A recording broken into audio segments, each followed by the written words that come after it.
Hello everyone. It's February 14 na sa Pilipinas and I'm trying to I promised a dear friend of mine that I'm gonna have kind of like a video about a na relationship and hope that it might be able to help anyone na in need of these ideas and or enlightenment. So I'm trying to share my slides right here to be able to see that one. So my topic is on AFAM relationship matters. So sa Pilipinas, magbinisaya ko kasi Bisaya man po to akong friend. Uh, ang context sa AFAM is anyone nga a foreigner assigned in Manila or simply mag-refer siya sa mga foreigners in general nga naa sa Pilipinas, either expat sila, tourist sila, visitor sila, mga foreign nationals nga nag-choose na magpuyo sa Pilipinas and or nag-visit lang sa country. So many context nag-apply ang word na AFAM, but generally mo ni siyang ginagamit na term. Even mas kidili good Amerikano ang kuan, ang karaganing lalaki. Kasi context nga ni, it is relationship sa Filipina o lalaki nga foreigner. So, dili siya necessarily nga karaganing exclusive kung unsa siya nga karang nationality. Okay? So, unsa man ang mga red flags nga dapat uh, at least makonsider good po nato, especially karing mga babae na engage in ani nga relationship. So, kung naa ka nay afam, example no, naa ka nay afam na ano mo relationship, na ano mo karang padagsabot, then dugay na mo sa relationship pero wala gihapon siya plano nga mag-commit nimo or walay padulungan ang inyong relationship, isa na siya sa karang nasulti nga karang red flag ba? Walay klaro. So walay klaro kag tinud-anay ba ni or dili or unsa lang dili ka sure kung unsa asa padulong inyong relationship. Also, karang kinasulti nila nga overly fast and intense romance, love bombing. Mag-propose dayon siya maski wala pa pag niya kaila, karang dali murag kidlat batanan, dali-dalion ka lang niya, then mag-propose dayon og minyo sa imuha nga wala pa gani mo nagkailanay. So intense intense gyud ang karang romantic na level pero walay getting to know deeper with each other, then all of that kind of promises na. Then haapoy karang factor sa financial manipulation or dependency. Dako ni siya kayo kahimuan, especially kung kung ma-observe nimo nga ang AFAM is mamroblema siya especially sa kwarta. And then kung siya pang manghulam nimo or kung siya pang mapigado, red flag na siya kasi wala ka kabalo kung unsa iyaha nga financial stability sa kung asa man siya gikan nga lugar bago pa siya nag-abot sa Pilipinas. Naapoy secretive or avoid sharing mga personal details. Wala ka kabalo kung dili magpakita og ID and or waka kabalo kung asa gid ang iyang nga lugar, kung asa gid siya gikan, and or kung naa siya multiple nga karang social media accounts nga makita nimo, then another factor is that karaganing ma, ma, ma, ma, masakpan nimo nga secretive kaay siya sa iyahang mga messages, personal messages and or text and or karang social media kung sa mga gina-post niya din ha. Ug wala kay gid siya naga-disclose og mga personal information about him. Dako kay na siya nga red flag. Kasagaran pod mahilig magsigig travel pero walay klaro kung unsa nga rason. Tapos mabiyaan lang ka, mura lang kang karang ibilin, tapos bisitahan ra ka. So walay klaro magsige travel from one place to another, tapos dito sa ginatravelan niya lahi na pud ang karang gikan na ginakauban niya. Some things like that. Another one is dako og karang walay respeto sa kultura sa Pilipino. So pag makita nimo nga ang karang isa ka fam na ay dako nga karaganing dili pagka respeto niya sa kultura sa Pilipino, red flag na gid pud na siya kasi magkaroon gid mo og karang cultural na karaganing differences later on kung mulangtod man na inyong relationship. So tapos isa pud ka factor is naa na siya experience for failed relationship with Filipinas. It would be good to know dili man ingon nga magmarites-marites jud ka sa kung whatever ang nahitabo. Pero kung naa na ganay series of failed relationship with another Filipina, another potential red flag na po na siya nga imuhang ma, ma-consider. Another one, ginakontrolar ang imuha nga kinabuhi o imuha nga desisyon. So, especially kung karang wala ko mo nagminyo, then controlled ka na niya, how much more pa kung magminyo na mo? Uh, that is going to be a very big problem sa sa marital na relationship. Avoids legal responsibility or commitment. So, kung sa relationship especially, uh, kung nagkita mo sa Pilipinas, tapos nag-decide na mo nga no, pagminyo mo or dalon ka niya sa iyahang lugar, pero kung ayaw niya na isagubangon tong responsibilidad nga petition ka niya, all of these processes para sa legal immigration, isa ka po na siya ka red flag nga wala gyud siya balak nga mag forever gyud mo duha sa inyong relationship. And then it's if the guy is always talking about owning you or ginatrato ka niya nga mura ka niya og property or object ka lang niya for his lustful desire, dako ra gid pud kay na siya tayo nga red flag that you really have to consider. Daghan man kay mga factors but these are most common that you will really see. It's part of that reality that is happening in so many factors.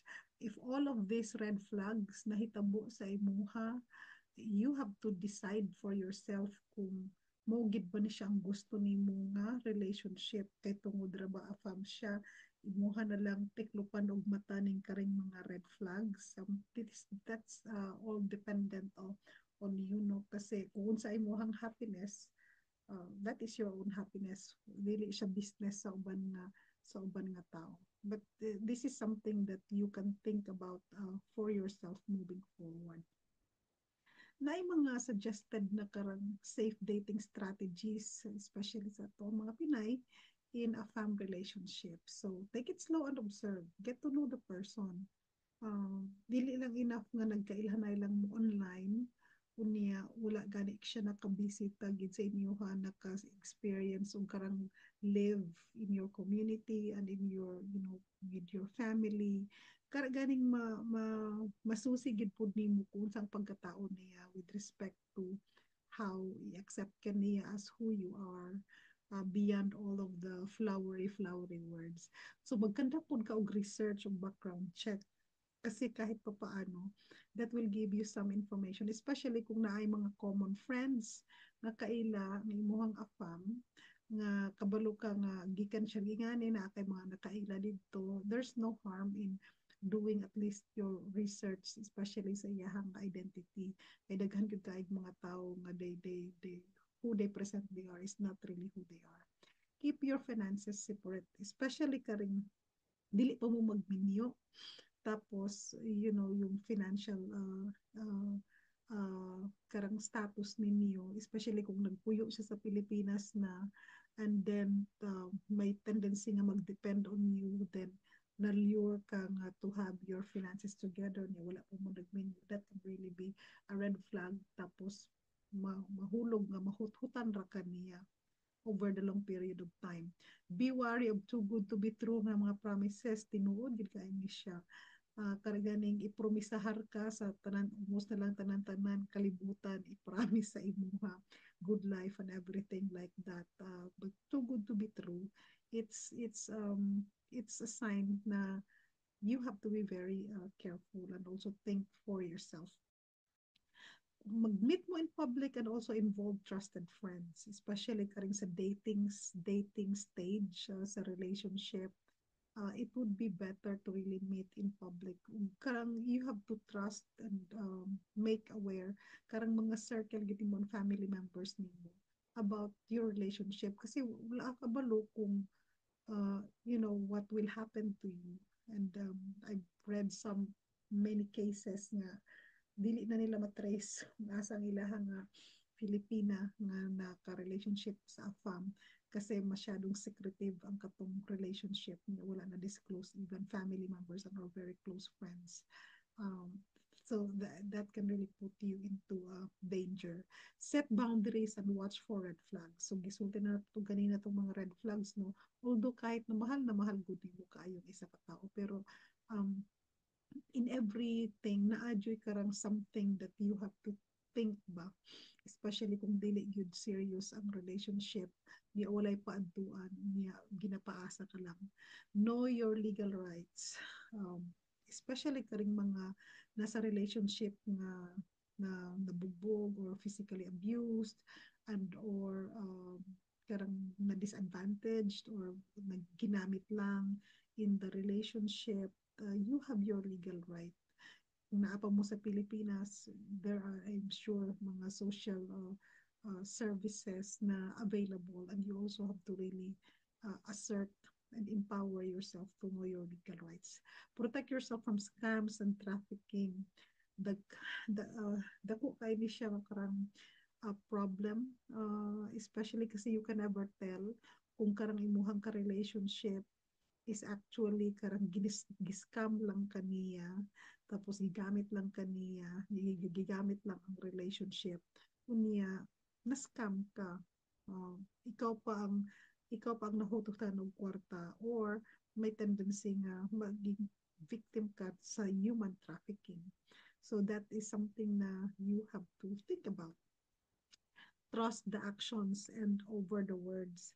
Mas nindot gyud kung masuta nimo ang isa ka tawo sa actions niya, unsa ang iyahang ginahimo, unsa ang iyahang mga plans, o ginahimo gid pud ba to niya ang mga plans niya, or basig hangtod lang pud siya sa words or hangtod lang siya sa mga pangako or hangtod lang sa mga sweetie lovey dudes ng mga pusinutan, but wala siya intent really na to get your relationship going and being serious.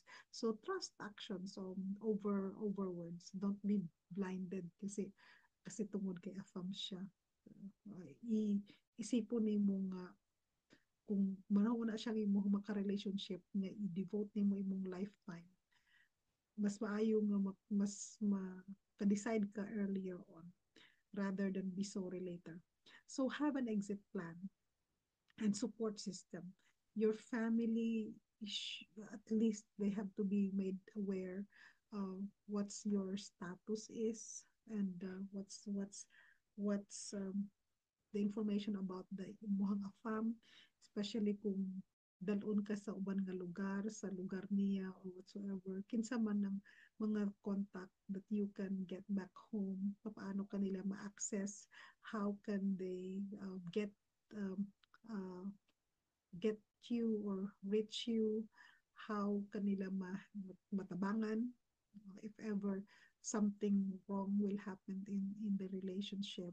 And I've read yung latest na news na yung bride siya, tapos I think there's some mental situation doon sa kanyang naging husband na, and then she was somehow like killed, and that is very very tragic. um, I don't want you to think na this is something like, you have to be afraid of na potential na mangyari sa iyo, but we'll just have to be very realistic kasi dili tanan relationship with a fam always ends up in a happy one. Daghan pod ang mga nabiktima because they trusted so much, and they loved so much to the point that they did not consider and they forgot about themselves. and the humanity that they have, that they also have to be respected and loved as a person. So there are so many dating strategies na you can really like do, especially so kung dili pag yun ingon ka serious ang relationship. And I hope that it will help you enlighten moving forward kung unsa man ang imuha nga desisyon para sa sarili nimo, because that is your happiness naman ang pinaka priority. So final thought, ang healthy nga relationship should make you feel safe, respected, and valued as a person, no, as a human being. Take away all the other factors, these basic things of to love and also being loved the way that you expect the other person would love you. And don't settle for less tungod kay affirm siya, then yung mga expectations mo is so high. Dili tanan nga affirm maka-afford og good life for you kung dalon ka na niya sa iyahang lugar, kasi wala ang kabalo kung unsa po ang iyahang kinabuhi in his own place of origin. Kaya kung mag-relationship ka man og afam, make sure na love gid pod nimo ang tao in the first place. When you love the person, the rest can just really follow. Kasi kung fake na siya, dili gid na siya mo lang turay. Um, it it will manifest in time nga you married out of you got married out of convenience, dili gyud ingon kay nga you love karang the person, and it will manifest, and it can really be a big factor sa relationship ninyo moving forward. So whatever your choice is, please know na your happiness is your own decision, uh, but also consider na if you are in a situation nga dili mauna siyang expectation nimo sa relationship, you have your inner circle, you have your family that you can always reach out to and ask for help. And don't be ashamed and or don't be shy if ever kung ang relationship nga na nag-fail. Kasi that is part of, you know, you life, that is part of the experience. But the best thing is that you get yourself out of that situation before pang mudako ang karaganing issue, or before pang masaktan ka talaga physically, emotionally, mentally. Uh, that is more tragic. So you can empower yourself if you are in a relationship na difficult, especially ang imuhang family partner. Pero if you are in a relationship naman, everything is doing well, everything is fine, you have to celebrate, you have to value and really treasure that relationship, kasi hindi lahat ay ganyan ka-blessed, hindi lahat ay ganyan ka swerte sa kanilang relationship. And maybe you can also help other people by other na mga Filipinas na kilala mo on how you're able to get through it, na to really find the love of your life, and help them if ever find someone na they are compatible with, and or have same desire of being part of a relationship that is fair for both parties. And that's just really it. I hope the very dear friend of mine whom I talked to about this matter is somehow uh, happy, and I wish that everything will fall into right places for all of those concerns.